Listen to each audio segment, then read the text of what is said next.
जागतिक वारसा स्थळासाठी नामांकन झालेल्या मालवण येथील ऐतिहासिक सिंधुदुर्ग किल्ल्याला आज युनेस्कोच्या टीमने सोमवारी भेट देत पाहणी केली।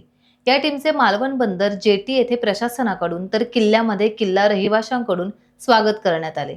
या टीमने प्रथम बोटीतून समुद्रात किल्ल्याभोवती फेरी मारून पाहणी केली आणि त्यानंतर किल्ल्यामध्ये दाखल होऊन तटबंदी, शिवराज्येश्वर मंदिरासह इतर मंदिरे आणि महत्त्वाच्या ठिकाणांची पाहणी केली। तसेच किल्ले रहिवाशांची भेट घेऊन चर्चाही केली।